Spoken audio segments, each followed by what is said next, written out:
भैया वामपंथी, कांग्रेस, टुकड़े टुकड़े गैंग, इन सबका एक नेक्सस बना रखे हैं। इसीलिए कन्हैया कुमार, अभी शर्जील इमाम भी आएगा जो निकलेगा जेल से, जो इस देश के जो चिकन नेक काटे, जो टुकड़े भारत तेरे टुकड़े होंगे इंशाअल्लाह, अब वो उनको भी शामिल करेंगे। अलीगढ़ में जो कहे थे हिंदुत्व फूक, हिंदुत्व की कब्र खुदेगी, एएमयू की धरती पे जो जिन्ना का फोटो लगाते हैं, यह सब एक टूल है।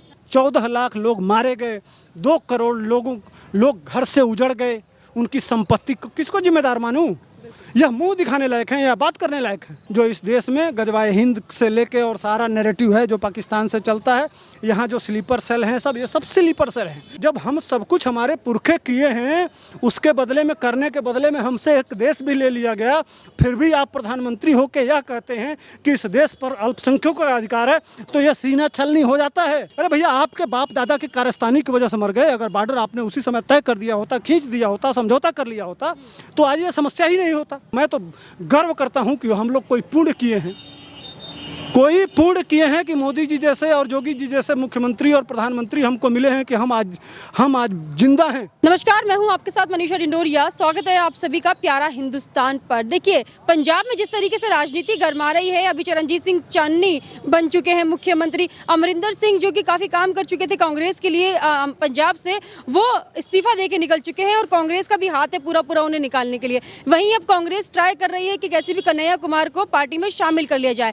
वही कन्हैया कुमार जो जेएनयू में टुकड़े टुकड़े गैंग का समर्थन करते हैं, भारत तेरे टुकड़े होंगे ऐसे नारा लगाते हैं, तो हमेशा कांग्रेस सरकार मुजरिमों को ही क्यों पनाह देती है कांग्रेस में। तो सुधीर पांडे जी मेरे साथ है। सुधीर जी, कन्हैया कुमार के बारे में आपको पता होगा किस तरीके से उन्होंने गतिविधियां की थी टुकड़े टुकड़े गैंग के साथ मिलकर। क्या कहेंगे, कांग्रेस उन्हें शामिल कर सकती है? कन्हैया कुमार जब लगाए थे तो मैं भी गया था विरोध करने। जेएनयू के गेट पे हम लोग बहुत धरना प्रदर्शन किया था, मीडिया में बहुत हाइप हुआ था, हम लोगों का इंटरव्यू वगैरह भी चला था। ये गद्दार है सब। इसका जो मित्र है, यह जो जेल में पड़े हुए हैं, शर्जील इमाम से लेके और उमर खालिद, और यही गैंग तो है, यही बुलाया था। ये एक सुनियोजित षड्यंत्र है। उधर चिकन नेक काट दो, इधर कश्मीर काट दो। अब एक नया गैंग पैदा हुआ है किसान आंदोलन में।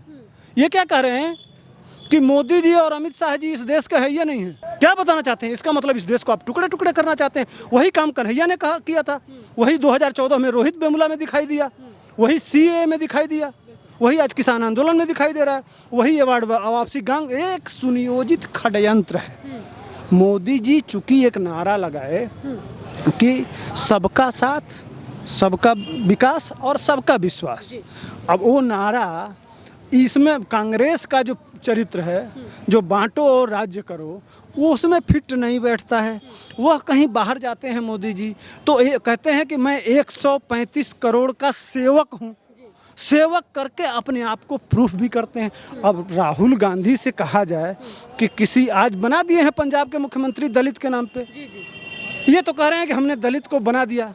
लेकिन मैं पूछता हूँ राहुल गांधी, आप एक बार करके दिखाइएगा। जब कुंभ का मेला लगा था इलाहाबाद में, ठीक ना, सपा की सरकार थी तो कुंभ का मेला यही आजम खान देख रहे थे। देखिए चरित्र की बात, ठीक। उस समय कोई हिंदू नहीं था, यही सपा की सरकार थी तो उस समय कोई हिंदू नहीं था जिसको वो कुंभ की व्यवस्था दे सकें। कितने शर्म की बात है भारत में रह के, और वह किस तरह से हुआ था, हम लोग थे वो, अब मैंने क्या कहा। लेकिन वहीं जब योगी जी कुंभ करते हैं, कुंभ का समापन होता है, तो वहाँ जो पखाना साफ कर रहे हैं, जो नालियाँ साफ कर रहे हैं, जो गंदगी साफ कर रहे हैं, उनको बिठा के मोदी जी उनको पैर को धूल के और अपने माथे पे लगाते हैं। यह असली दलित की सेवा है कि वो सिर्फ मुख्यमंत्री बना देना सेवा है। राहुल गांधी कर सकते हो तो करके दिखाना, सिर्फ बुलाओ इस तरह के लोग जो नाली में घुस के और टट्टियाँ साफ करते हैं और जो मैला ढोते हैं, उनको बुला के राहुल गांधी जिस दिन उनका पैर धो के 7 पुश्तें गल जाएंगी बहन, इनकी 7 पुश्तें गल जाएंगी। ऐसा कर्म नहीं, अहंकार है। अरे हमारे तो नाना पीएम थे, हमारी दादी पीएम थी, हमारे पापा पीएम थे, तो वो अहंकार बार बार सामने आता है। कभी मोदी जी का गले लग जाते हैं, कभी आंख मारते हैं, सब कुछ देश देख ही रहा है। अब इस जैसे आदमी को कभी 35-36 जहाँ जाते हैं, वहाँ जहाँ ये गए वहाँ भारतीय जनता पार्टी की जीत सुनिश्चित है। ये है इनके नेता। तो ये जितने टुकड़े टुकड़े गैंग हैं, देश विरोधी है। अरे भाई, यह आज मोदी जी खदेड़ दिए चीन बॉर्डर से। इसके पहले मनमोहन सिंह की जब सरकार होती थी तो वह पहले 4 गांव लेते थे, 5 गांव लेते थे, 8 गांव लेते थे, 10 गांव लेते थे, और कोई मीडिया में आता ही नहीं था, जानता ही नहीं था। और घुसते पहली बार एकदम पूरी फौज को टाइम से पहुंचा दिया गया बॉर्डर पे। 20 वह मारे तो 40 हमारी सेना ने मार के दिखाया। और उस सेना पे आवाज़ उठाते हैं। जब हम एयर स्ट्राइक करते हैं तब ये राहुल गांधी सबूत पूछते हैं कि वहाँ पाकिस्तान जो बोलता है वही यह राहुल गांधी बोलते हैं, वही यह केजरीवाल बोलता है, वही पूरा ये कन्हैया कुमार भी वही सवाल उठाता है। एक नेक्सस, या वामपंथी, कांग्रेस, टुकड़े टुकड़े गैंग, इन सबका एक नेक्सस बना रखे हैं। एक सीआर के तरह से हुआ बोलता है, सब मोदी जी के खिलाफ हुआ करने लगते हैं। और दुश्मन परेशान है कि मोदी अगर इसी तरह से काम करते रहा तो भारत को पुनः विश्वगुरु और सोने की चिड़िया बनाने से नहीं रोका जा सकता। उनकी समस्या अलग है, इसलिए वह तरह तरह का षड्यंत्र रच रहे हैं। क्या समझ रहे हैं? किसान आंदोलन इतना पैसा जो देख रही हैं वो क्या ऐसा थोड़ा है? कहाँ से पैसा आ रहा भाई? कनाडा का राष्ट्रपति पैसा भेज रहा है, वहाँ का सांसद भेज रहा है। अरे भैया, इसको तो समझो कि अमेरिका वर्ल्ड का सुपर पावर है। वहाँ मीडिया को खरीद के, वहाँ के वामपंथियों को खरीद के ट्रंप को नहीं आने दिया ना। ट्रंप से किसकी दुश्मनी थी? चीन की। तो राष्ट्रवादियों को हटाना है, इसके लिए चीन के पास पैसे की कमी तो है नहीं। तो वो लगातार 2014 से मोदी जी रोहित वेमुला केस, टुकड़े टुकड़े गैंग, अवार्ड वापसी गैंग, सीए गैंग, और अब किसान आंदोलन। ये समझना पड़ेगा ये नैरेटिव पूरे देश में क्या चल क्या रहा है। तो ये लगातार यह षड्यंत्र चल रहा है, अंतर्राष्ट्रीय साजिश है देश को अस्थिर करना, कि देश में जो ये स्किल इंडिया, स्वावलंबी भारत, आत्मनिर्भर भारत, जो योजनाएं ला रहे हैं उसमें सारे लोग योगदान कर रहे हैं। उससे स्किल इंडिया से डेवलपमेंट बढ़ रहा है, पढ़े लिखे लोग निकल रहे हैं, अपने उद्योग खोल रहे हैं और देश का डेवलपमेंट आ रहा है, दुनिया का इन्वेस्टमेंट भी आ रहा है। आज मोदी जी के ईज ऑफ डूइंग बिजनेस में जो हमारा नियम बनाए हैं मोदी जी, उससे इतना सरल हो गया है व्यवसाय करना कि आज दुनिया के, अमेरिका के तमाम उद्योगपति लाके हमारे आज शेयर बाजार में बहुत सारा पैसा इन्वेस्ट कर रहे हैं, हमारे कंपनियों में इन्वेस्ट कर रहे हैं। इससे कांग्रेस घबराई हुई है कि जिस तरह से गुजरात में डेवलप कर दिए, गुजरात का जो मॉडल कहा जाता है, गुजरात भी बहुत विवादित जगह था, वहाँ रोज दंगे होते थे, तो उसको संभाला, गुजरात को डेवलप किया। छोटे छोटे, यह अडानी उसी में से पैदा हुआ है, इसलिए उनको बार बार मोदी जी से जोड़ा जाता है कि अडानी को सिर्फ वो जो भूकंप आया था वहाँ, भूकंप में डेवलपमेंट का मौका दिए, टेंडर कराए, उसमें वह आदमी 2-2 महीना बगैर खाए साइट पे रह के मेहनत किया, वहाँ से वह धीरे धीरे उठ के आज, तो वो नहीं दिखाई देगा कि कितना मेहनत करके वह उठा है। इनके पेट का दर्द, इसीलिए कन्हैया कुमार, अभी सर्जिल इमाम भी आएगा, जो निकलेगा जेल से, जो इस देश के जो चिकन नेक काटे, जो टुकड़े, भारत तेरे टुकड़े होंगे इंशाअल्लाह, अब वो उनको भी शामिल करेंगे। अलीगढ़ में जो कहे थे हिंदुत्व की कब्र खुदेगी, AMU की धरती पे जो जिन्ना का फोटो लगाते हैं, यह सब एक टूल है, ठीक ना, यह टूल है राहुल गांधी का, और यह सबको लेके आएंगे, और एक तरफ राष्ट्रवाद और दूसरे तरफ टुकड़े टुकड़े गैंग। इसी की लड़ाई है। अब देश की जनता को फैसला करना है कि वह टुकड़े टुकड़े गैंग के साथ रहना चाहती है कि राष्ट्रवाद के साथ रहती है, कि विकास के साथ रहती है। लेकिन जिस तरीके से ये जो राष्ट्रीय विरोधी गतिविधियां करते हैं, चाहे कन्हैया कुमार हो गया, नवजोत सिंह सिद्धू का भी मैं नाम लूंगी क्योंकि कई बार पाकिस्तान से उनके कनेक्शन देखे गए हैं अच्छे, जो कि अमरिंदर सिंह ने भी बताया है। अमरिंदर सिंह को छोड़कर नवजोत सिंह सिद्धू का साथ देना, हो सकता है उन्हें अगला अभी मुख्यमंत्री भी बना दिया जाए पंजाब का। तो कांग्रेस किस नीति पर चल रही है वहाँ? अच्छा, इस समय चन्नी को बना दिया गया मुख्यमंत्री, लेकिन वहाँ के जो प्रभारी हैं उन्होंने क्या किया, कहा कि हम प्रदेश अध्यक्ष के नेतृत्व में ही चुनाव लड़ेंगे। इससे साबित हो गया कि चन्नी सिर्फ 5 साल के लिए बने हैं। असली आने वाले दिनों में मुख्यमंत्री कौन होगा? सिद्धू। और सिद्धू के फोटो किसके साथ हैं? इमरान खान के साथ है। बाजवा को गले लगाते हुए, जो बाजवा रोज़ हमारे देश में आंतरिक कलह मचाना चाहता है, रोज़ आतंकवादियों को भेजता है, जो कश्मीर में भाई हम युद्ध लड़ रहे हैं भाई, 60 साल से कश्मीर में हम युद्ध लड़ रहे हैं। हमारे कितने सैनिक भाई शहीद हो गए, कितने खून बहे, कितनी माताएं बहनें विधवा हो गई, उनके मांग का सिंदूर उजड़ गया। कौन जिम्मेदार था? 370 कौन लाया था? लेकिन इनसे पूछिए तो ये इनके दादा परदादा यही तो किए हैं कि ज़्यादा से ज़्यादा हमारे सैनिक शहीद हों, मारे जाएं। अरे भाई सब के सब जितने ये हैं, ये जो ये माओवादी हैं, माओवाद का प्रश्रय कौन देता है? अपने सत्ता के लिए। जो पंजाब में हुआ था आतंकवाद, पहले यही प्रमोट करते हैं और जब सत्ता मिल जाती है तो फिर गोली चलवाते हैं। जो भी पंजाब में हुआ था वो चला, फिर गोली चली, उसके बाद से पूरे पंजाबियों को 12,000 पंजाबियों को। अरे ये खून के प्यासे हैं। जोगी जी को कहते हैं, मोदी जी को कहते हैं खून के दलाल। 14 लाख लोग इस बंटवारे में मर गए। कौन दोषी था? जोगी नेहरू दोषी थे। बंटवारा किसने किया था? 14 लाख लोग मारे गए, 2 करोड़ लोग घर से उजड़ गए। उनकी संपत्ति को किसको जिम्मेदार मानूं? यह मुंह दिखाने लायक है या बात करने लायक है? अब देश बदल रहा है, मिजाज बदल रहा है।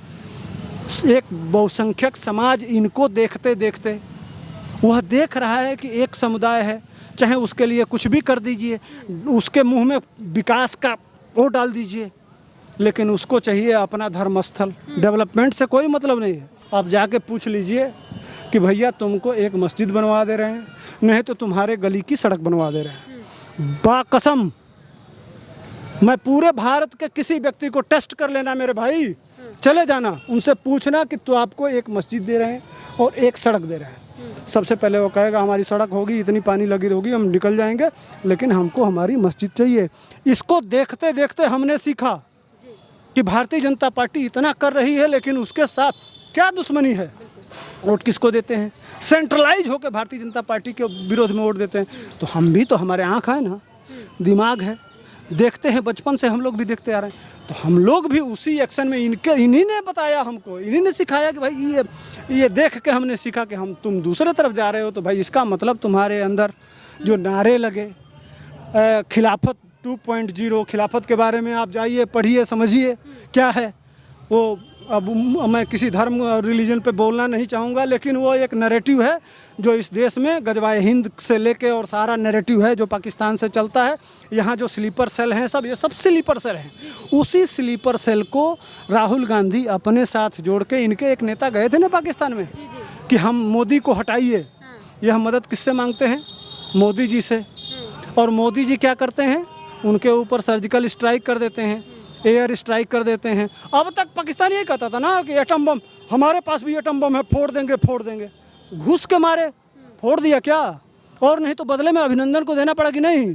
24 घंटे में चाय पिलाए, दामाद के तरह से सेवा किए और लाके बॉर्डर पे पहुंचाए। ये होता है पावर, ये होती है शक्ति। तो एक तरफ ऐसा नेतृत्व है और एक तरफ 26/11 हुआ था ना मुंबई में, 150 लोग मरे थे, 3 दिन तक चला था। क्या हुआ? इसकी कड़ी निंदा करते हैं। तो भैया निंदा करते रहो। तो हम देख रहे हैं कि कौन सी सरकार हमारे लिए है, हमारे देश के स्वाभिमान को, सम्मान को, प्रतिष्ठा को, हमको, हमारे धर्म को, इस देश की संस्कृति को कौन डेवलप कर सकता है? को साफ साफ दिखाई दे रहा है। एक तरफ डेवलपमेंट है, एक तरफ हमारी संस्कृति का विकास है, यही तो हमको चाहिए। अब उसमें ये पेट का दर्द, चूँकि ये लोग विशेष 20% जो विशेष हैं, मनमोहन सिंह ने क्या किया था कि इस देश पे पहला, किसी भी चीज़ का पहला हक किसका है? अल्पसंख्यकों का। तो बहुसंख्यक क्या है भैया? हम नहीं सोचते हैं कि भैया इस देश के लिए हमने आज़ादी नहीं दी, हमने कुर्बानी नहीं दी, हमने आज़ाद नहीं कराया क्या? जब हम सब कुछ हमारे पुरखे किए हैं, उसके बदले में, करने के बदले में हमसे एक देश भी ले लिया गया, फिर भी आप प्रधानमंत्री होकर यह कहते हैं कि इस देश पर अल्पसंख्यकों का अधिकार है, तो यह सीना छलनी हो जाता है, कटता है ये दिल, रोता है ये दिल जब यह सुना जाता है कि हमसे देश भी ले लिया गया, 14 लाख लोग भी मर गए, और आज कश्मीर में हमारी सेना को लगातार युद्ध में झोंक भी दिया आपने, उधर हम बॉर्डर दे दिया उधर, मैं पूछता हूँ कि एक बात बताइए, पूरा पाकिस्तान का बॉर्डर है, सील है, 62 में युद्ध हुआ, जब युद्ध हो गया तो एक समझौता तो हुआ होगा युद्ध के बाद। तो जो ये बोलता है जैसे मान लीजिए कि बॉर्डर तय हो गया, उसी समय चीन से भी बॉर्डर अगर नेहरू तय कर लिए होते, जो ले के दे के जो कुछ भी है तय करके निर्धारित कर दिए होते, तो आज वो आता। लेकिन उसको जानबूझ कर डिस्प्यूट रखा गया कि चीन आते रहना आते रहना आते रहना। जवाब देंगे राहुल गांधी कि नेहरू ने जब युद्ध हो गया, हार जीत जिसकी भी हुई, लेकिन हार जीत के बाद जब झगड़ा हो जाता है तो उसके बाद से एक समझौता होता है ना। तो समझौते में बॉर्डर तय हो जाता है कि भाई आप यहाँ से इस पार रहेंगे, हम इस पार रहेंगे। वह आज अगर पेपर बन गया होता तो चीन की हिम्मत नहीं थी कि अंदर आता, सीधे पेपर दिखाया जाता। लेकिन उसको उसी तरह से डिस्प्यूट रखा गया जो आज तक हमारे 20 सैनिक मर गए। और पूछते हैं कि क्यों मर गए? अरे भैया, आपके बाप दादा की कारस्तानी की वजह से मर गए। अगर बॉर्डर आपने उसी समय तय कर दिया होता, खींच दिया होता, समझौता कर लिया होता, तो आज ये समस्या ही नहीं होता। कहीं नॉर्थ ईस्ट में समस्या है, पूरे देश को तो समस्या से पूरा उसी तरह से छोड़ के नरक मचा रखे हैं। कहाँ कहाँ लड़े, 370 बनाए, क्या क्या इतनी सारी समस्याएं हैं कि जिससे लड़ते लड़ते मोदी जी का डेवलपमेंट करें, देश का डेवलपमेंट करें, क्या करें। वो आदमी लड़ रहा है 18 घंटा युद्ध वो इस उम्र में। हम तो भाई, हम लोग तो उतना काम नहीं कर पाते हैं। मैं तो गर्व करता हूं कि हम लोग कोई पुण्य किए हैं, कोई पुण्य किए हैं कि मोदी जी जैसे और योगी जी जैसे मुख्यमंत्री और प्रधानमंत्री हमको मिले हैं कि हम आज जिंदा हैं। नहीं तो देश हमको लगता है कि कितने टुकड़ों में ये धीरे धीरे बांट देते घून के तरह से, और पता भी नहीं चलता। सारा इतिहास बदल दिया गया है, सब नैरेटिव चेंज करके, और ऐसा दिमाग में भरा गया कि हम आपस में हिंदू पूरा सब, तुम ब्राह्मण हो, तुम ठाकुर हो, तुम फला हो, तुम फला हो, फला, लड़ते रहो और एक विशेष समुदाय के लिए काम करते रहो। ये नैरेटिव टूटा है 2014 के बाद। देश ने सोचा है, चिंतन किया है, अब उसका परिणाम दिखाई दे रहा है। इसलिए इनके पेट में दर्द हो रहा है। ये सारे टुकड़े टुकड़े गैंग आएंगे, देश में जहर घोलेंगे, लेकिन देश समझ रहा है कि हमको किसके साथ रहना है। जी जी, बहुत बहुत धन्यवाद आपका सर। ये थे हमारे साथ सुधीर पांडे जी। इन्होंने बताया कि किस तरीके से जो टुकड़े टुकड़े गैंग, राहुल गांधी, नवजोत सिंह सिद्धू, जो भी पाकिस्तान की तारीफ करते हैं, भारत तेरे टुकड़े होंगे की बात करते हैं, कांग्रेस हमेशा उन्हीं को ही शरण देती है। आपका इस पर क्या कहना है, हमें कमेंट करके जरूर बताइएगा। हमारे साथ ऐसे ही बने रहिए। धन्यवाद।